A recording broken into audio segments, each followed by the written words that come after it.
Olá, seja muito bem-vindo ao BMC Visões.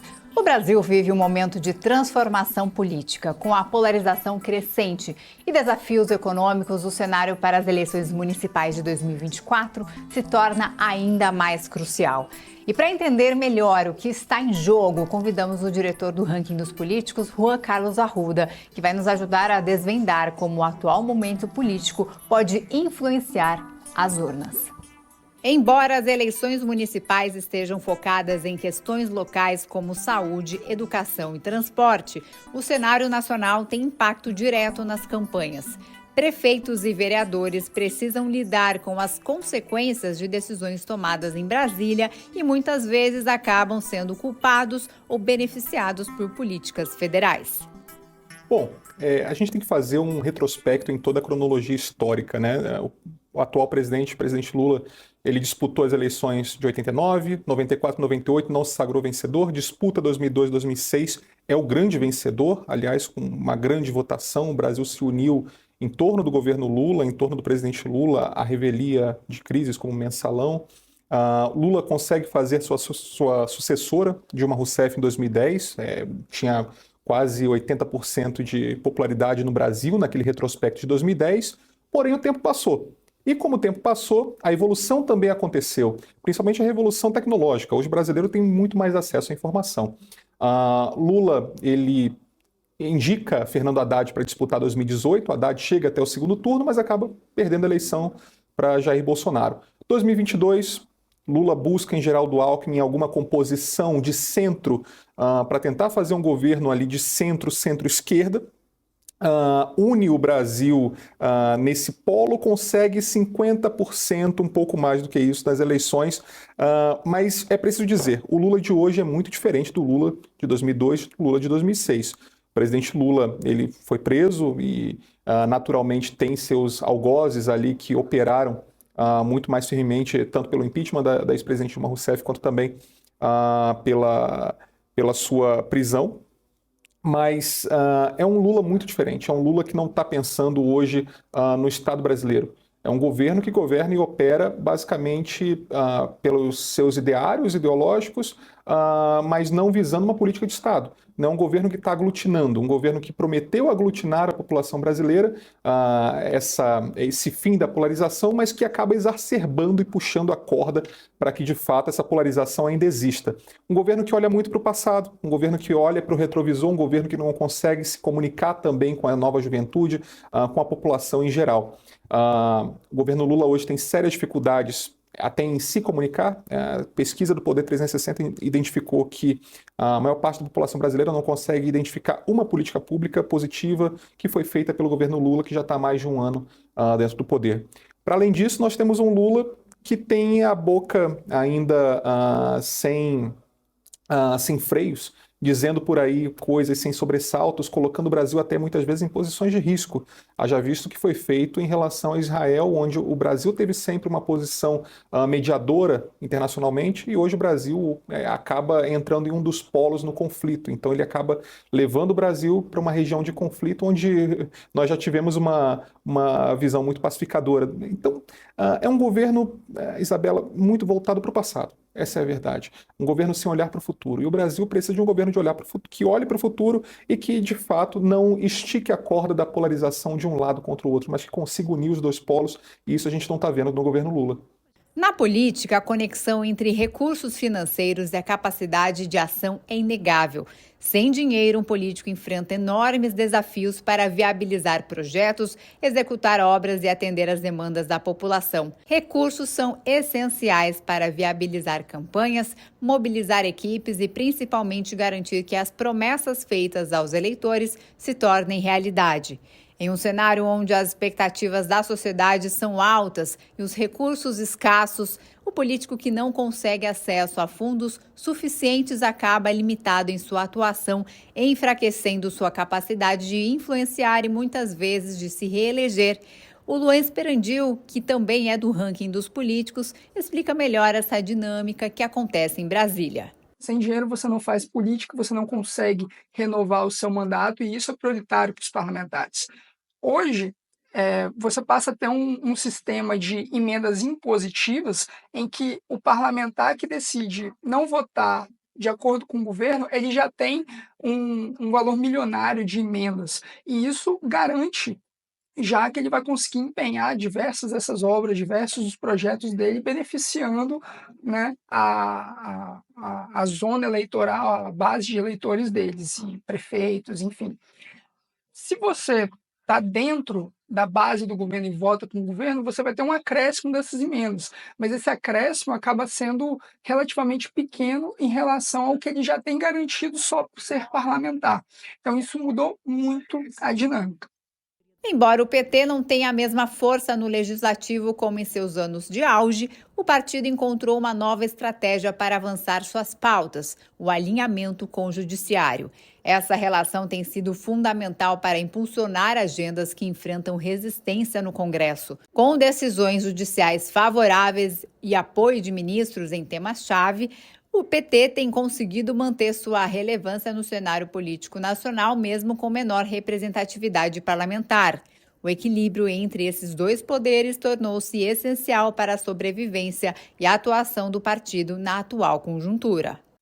Quando a gente tem a eleição do governo Lula, nós temos um cenário em que o petismo vence na eleição ao Palácio do Planalto, mas o petismo é derrotado na eleição do Legislativo. Então, percebendo esse aumento de força relativa do STF, a gente tem o que a gente chama, que antes era um presidencialismo de coalizão, no que hoje a gente pode configurar como um presidencialismo jurisdicional, porque o STF ele ganhou muita relevância, Isabela, dentro da discussão política, a ponto de a gente ser uma espécie de terceiro ou quarto tempo, em que muitas vezes o primeiro tempo o executivo manda, por exemplo, uma medida provisória, essa medida provisória é caducada, então eles mandam um projeto de lei, o executivo acaba sendo derrotado no projeto de lei. Por exemplo, a gente teve na discussão da reoneração da folha, em que o legislativo vota um projeto que era contra o interesse do o governo federal veta, e aí esse veto posteriormente é cassado. E aí, depois essa questão é levada para o STF. Então, hoje o STF ele passou a arbitrar praticamente todos os principais reformas e projetos são votados pelo Congresso. E hoje a gente verifica um alinhamento maior do STF com o governo federal, pelo menos até o momento.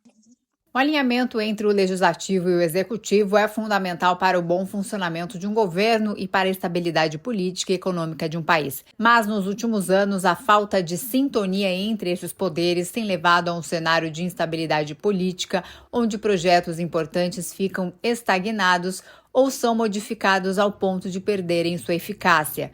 Conflitos entre o executivo e o legislativo podem gerar crises institucionais e paralisar o governo, prejudicando diretamente a população e o desenvolvimento do país.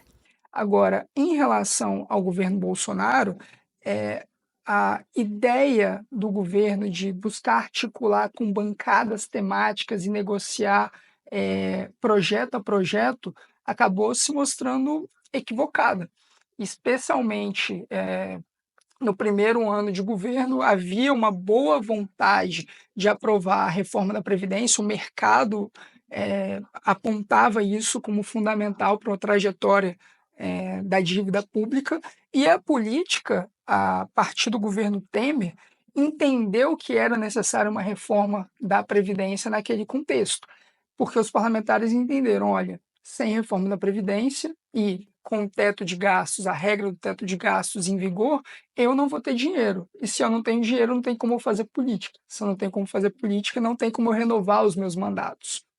E então havia uma boa vontade com o governo Bolsonaro e com o Ministério da Economia de Paulo Guedes naquele momento. Quando passa essa fase, em 2020 a gente tem a pandemia, e essa desarticulação da agenda política do governo Bolsonaro acaba sendo colocada à prova e mostrando fragilidades. Eu sempre falo na política que, em momentos de crise, as falhas ficam mais evidentes, né? E isso acabou sendo colocado. E aí, por causa disso, o legislativo acaba assumindo um protagonismo da agenda muito maior. A partir de 2021, meado de 2021, o Centrão acaba de fato embarcando no governo Bolsonaro e essa base que era instável fica um pouco mais estável, mas com o presidente da Câmara, Arthur Lira, que foi eleito com o apoio do governo Bolsonaro, acaba tendo relativamente muito mais poder e influência na agenda. Então, essa tentativa do governo Bolsonaro de mudar a forma de articulação política acabou se mostrando frustrada. Os embates entre o Poder Legislativo e o Supremo Tribunal Federal no Brasil têm gerado um clima de insegurança jurídica que preocupa tanto investidores quanto empresas. Em várias ocasiões, decisões judiciais do STF são percebidas como interferências diretas nas prerrogativas do Legislativo, especialmente em matérias relacionadas a políticas públicas, reformas econômicas e regulação do mercado. Essa sobreposição de funções cria um ambiente incerto, onde as regras podem mudar por decisões judiciais repentinas, muitas vezes descoladas do processo legislativo tradicional. O ranking dos políticos fez, agora em fevereiro, uma pesquisa parlamentar em que nós dividimos os parlamentares pela proporcionalidade partidária e a gente estava analisando qual que era a visão dos congressistas a respeito da atuação dos ministros do Supremo Tribunal Federal. E uma das perguntas do questionário avaliava qual que era o grau na percepção dos congressistas de interferência do STF em prerrogativas que são do legislativo. E quase 80%, tanto dos deputados federais quanto dos senadores, acreditava que havia essa interferência indevida frequentemente ou sempre. É um número muito alto e que mostra essa insatisfação dos parlamentares com essa interferência dentro de um poder de prerrogativas que são deles. E então isso sim é perigoso, isso acaba alimentando um clima de hostilidade entre os poderes e o STF ele tem arrogado para si muitas dessas atribuições, mas acho que é importante também evidenciar que o STF ele não decide de ofício as decisões, né, ele acaba sendo provocado e muitas vezes provocado por partidos que perdem no voto ou o governo que perde no voto e vai lá e provoca o Supremo. Então isso também é uma responsabilidade dividida, né, não é só culpa dos ministros do STF o fato deles pegarem e terem que decidir. A Constituição ela define que o judiciário ele não pode não dar uma resposta quando provocado. É diferente de outros países. Então, se um partido pequeno perde no voto ou se o governo foi derrotado e provoca o Supremo, então a gente passa a ter esse tipo de possibilidade de ocorrer. E, naturalmente, isso passa a ter riscos institucionais de insegurança e imprevisibilidade jurídica, Isabela. Vamos ver o caso, por exemplo, dentro de tudo isso que eu falei, vamos colocar na prática a questão da desoneração da folha. Era um projeto de prorrogação em que foi encampado pelo Legislativo, foi um projeto que foi aprovado na Câmara por mais de 400 votos, o Executivo utilizou essa prerrogativa e decidiu vetar. Aí, na sessão de vetos que nós tivemos no início de dezembro, o Legislativo foi lá e cassou o veto com mais de 400 votos. O Executivo vai lá e novamente utiliza uma prerrogativa sua de instituir a reoneração da folha por meio de medida provisória, fazendo que aquele veto que foi cassado perca o efeito. E aí depois você tem uma reação muito forte do Congresso criticando essa medida, que era a medida provisória 1202, falando essa parte aqui não vai passar, a gente não vai voltar a reonerar a folha. E aí o Executivo pega e provoca o Supremo Tribunal Federal falando, olha, é inconstitucional essa legislação cujo veto foi cassado no ano passado. E aí o Supremo vai e liminarmente decide. Isso gera uma imprevisibilidade jurídica tremenda. A gente já tinha visto um episódio disso no governo Bolsonaro, então não é só uma questão de governo, é uma questão de Estado. O governo Bolsonaro, na última semana do ano de 2020, nós tivemos essa prorrogação da desoneração da folha desse subsídio. Isso é um absurdo. Imagina o diretor financeiro de uma empresa que tem centenas, milhares de empregados e ele não sabe exatamente quanto que ele vai pagar de imposto no dia 20 de cada mês. Hoje a gente está gravando aqui no dia 9 de maio. A partir do dia 20, por força de uma liminar no Supremo, as empresas de 17 setores vão acabar tendo que pagar mais impostos do que estava previsto. Aí você pensa, você é um empresário que quer fazer mais investimentos, você não sabe quanto que o investimento vai custar? Qual que vai ser o custo da folha de pagamento? Ninguém sabe. Então, eu penso que o maior problema não é ter essa discussão e conflito e discordâncias entre os poderes, é você não ter regras estáveis. E isso é um dos principais riscos do ponto de vista empresarial de qualquer país. A comunicação, especialmente na internet, tem se mostrado uma ferramenta fundamental na política recente do Brasil durante os governos de Bolsonaro e Lula. Bolsonaro consolidou sua base eleitoral usando fortemente as redes sociais, com mensagens diretas e virais que mobilizaram seguidores e criaram uma comunicação sem intermediários. Já Lula, em seu retorno, adaptou sua estratégia ao ambiente digital, buscando reconectar-se com o público jovem e mais engajado online. Dentro desse contexto, a força de figuras, como alguns candidatos às eleições municipais, se destacam, provando que quem tem uma presença digital marcante consegue atrair uma audiência significativa. Influenciadores digitais estão se tornando agentes poderosos na política, moldando opiniões e ampliando debates, provando que a comunicação online é central na formação do cenário político atual. Tentaram fazer o café com o presidente para identificar alguma forma de comunicar melhor com a população brasileira. Ao mesmo tempo, nós tivemos a questão do 1º de maio, protesto completamente esvaziado. Se nós olharmos a fotografia do passado, eram protestos ou atos com muita gente, muitos voluptuosos, mas hoje a grande verdade é que o Lula não tem o domínio nem das ruas e nem da internet. Então, quem é o público que vota? Né? É um público que cada vez vem envelhecendo mais. E um público que a gente observa que já está começando a desembarcar. Tivemos grandes investidores, grandes economistas que apostaram no governo Lula pelo discurso do fim da polarização e começaram a desembarcar e ver que o Lula não tem preocupação com o regime fiscal, que foram enganados de certa forma pela política daquilo que está acontecendo dentro do governo. Então, a grande verdade é que hoje nós estamos assistindo são um retrocesso e uma visão de um governo muito mais de 2002, 2006 do que de 2024. Além da polarização política, o cenário econômico também tem papel crucial nas eleições municipais. O impacto da inflação, desemprego e baixo crescimento econômico atingem diretamente as cidades, tornando a economia o tema central para muitos eleitores.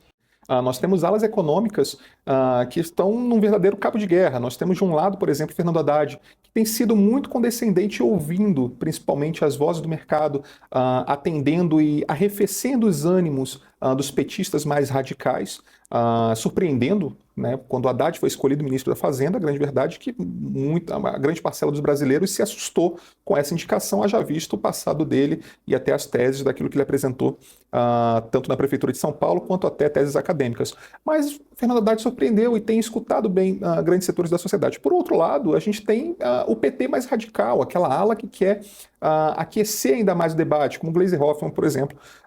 Gleisi que tem sido crítica à própria gestão do Fernando Haddad, Gleisi que, por vezes, busca querer seus indicados em alguns cargos-chave dentro do governo, mas não tem conseguido emplacar esses mesmos atores políticos. Então, mesmo dentro do PT, nós temos essa dicotomia que sempre foi natural dentro do próprio PT, mas hoje de uma forma muito mais recorrente, muito mais forte e acaba prejudicando até o próprio governo.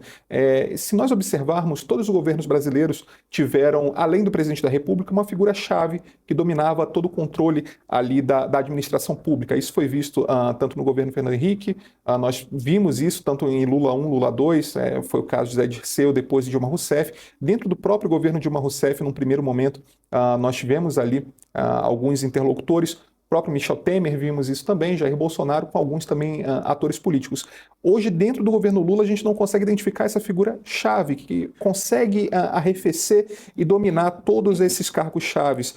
Seria uma figura proeminente, por exemplo, o ministro da Casa Civil, Rui Costa, mas, ao mesmo tempo, ele se coloca muito mais ainda como governador da Bahia do que como ministro da Casa Civil. Não tem a dominância preponderante de toda a estrutura governamental, que é muito grande. O Lula aumentou muito o número de ministérios, praticamente dobrou. Então, a gente não tem quem consiga fazer essa dicotomia e estabelecer a paz dentro do próprio governo. Então, o governo hoje vira uma orquestra desafinada, onde cada um toca um ritmo e nada se acerta. Nos últimos anos, o Partido dos Trabalhadores sofreu uma significativa perda de prefeituras em todo o Brasil. Após dominar o cenário político nacional por mais de uma década, o partido viu seu poder local se esvaziar, resultado de uma série de fatores. A Operação Lava Jato e os escândalos de corrupção impactaram profundamente a imagem do PT, levando a um desgaste eleitoral que se refletiu nas urnas municipais. A crise econômica que marcou os últimos anos de sua gestão no governo federal também afetou a confiança dos eleitores. Como reflexo, nas eleições de 2020, o PT elegeu apenas 183 prefeitos, uma queda expressiva se comparada aos anos de auge do partido. Essa retração revela o desafio do PT em reconquistar seu espaço nas cidades e redefinir seu papel no cenário político local. O PT foi um grande partido de massa. O PT, quando surge nos anos 80, ele nasce a partir das prefeituras e foi ganhando os grotões do Brasil em prefeituras ano após ano, até que leva Lula à presidência da República pelo grande quantitativo de prefeituras que dominava na época. Se nós observarmos 2020, nas eleições municipais de 2020, o PT não consegue fazer um prefeito de capital. A esquerda brasileira consegue fazer prefeito de capital. Tanto é assim, o PSOL conseguiu fazer o prefeito Edmilson Rodrigues no Pará. Outros prefeitos mais ligados à esquerda, centro-esquerda, João Campos, um exemplo disso em Recife, ele é eleito. Mas o PT não consegue uma prefeitura de capital, um caso raro que não acontecia desde os anos 80. E, mais uma vez, no partido que tem a presidência da República, nós estamos assistindo esse mesmo movimento. Se nós observarmos os principais candidatos da esquerda brasileira nas capitais, não tem um preponderante que seja do PT. O próprio São Paulo, o principal candidato do polo da esquerda em São Paulo, Guilherme Boulos, não é do PT. A terceira via, a dita terceira via, que seria ali mais do polo da centro-esquerda, Tabata Amaral, não é do PT. Então o PT não tem candidato nem na principal capital do Brasil, como nas outras também. E mais uma vez larga com essa pecha de que possivelmente não vai conseguir uma prefeitura de capital. O Brasil está politicamente polarizado como nunca antes. As eleições presidenciais e para o Congresso em 2022 mostraram que o país está dividido entre duas forças opostas. Mas como isso vai se manifestar nas eleições municipais de 2024? Para o PT, é muito interessante que haja essa rivalidade ainda, essa polarização. Num primeiro momento, se nós observarmos o PT ele polariza com o PSDB, né? E assim deu-se a história contemporânea de início de século do Brasil, aquela rivalidade de tucanos contra a estrela vermelha do PT. Isso começa a mudar a partir do impeachment da Dilma Rousseff. E tivemos ali então os dois polos, o bolsonarismo versus o petismo, né? Os ismos que o brasileiro tanto gosta. E é interessante para que o PT que haja de fato essa polarização, que não surja uma terceira via, como o próprio nome diz, tende a ficar em terceiro, né? Então, hoje o PT rivaliza com o bolsonarismo, mas é interessante também pro petismo que exista um bolsonarismo, né? Que exista um antagonismo ali, alguém a combater, porque esse discurso é o que cola para o petismo, da mesma forma cola para o bolsonarismo. Nós temos alguém a quem combater, nós temos um mal maior para vencer. A história brasileira, ao longo da cronologia, ela dita muito isso. O brasileiro ele gosta desses polos. Isso vem desde o sebastianismo no século XVI, né, quando Dom Sebastião acaba se perdendo no deserto do Marrocos. Mas aí é uma longa história, é outra história.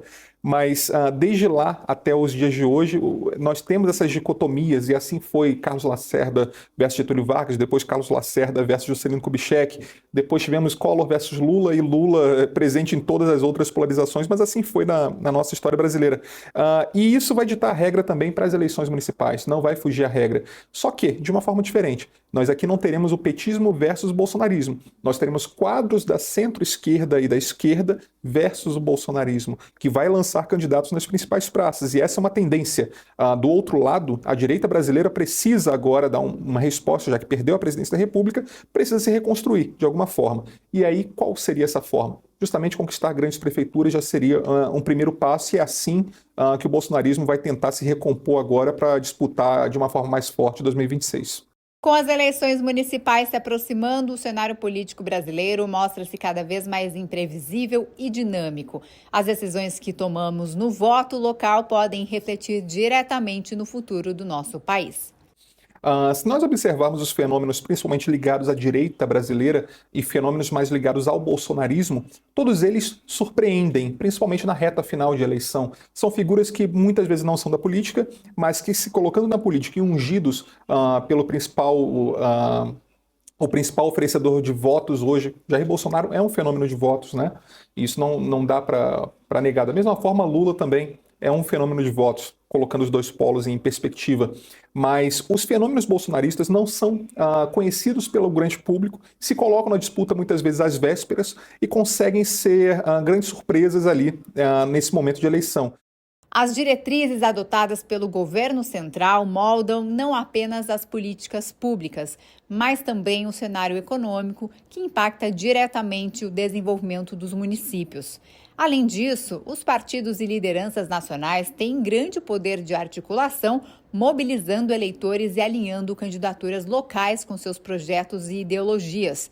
Por isso, quando pensamos em eleições municipais, não estamos apenas escolhendo nossos representantes mais próximos, mas também refletindo as dinâmicas e tensões da política nacional. E é esse equilíbrio entre o local e o federal que se desenha o futuro das nossas cidades e do país. E o BMC Visões fica por aqui. A gente se vê no próximo programa com um novo convidado, uma nova visão. Até lá!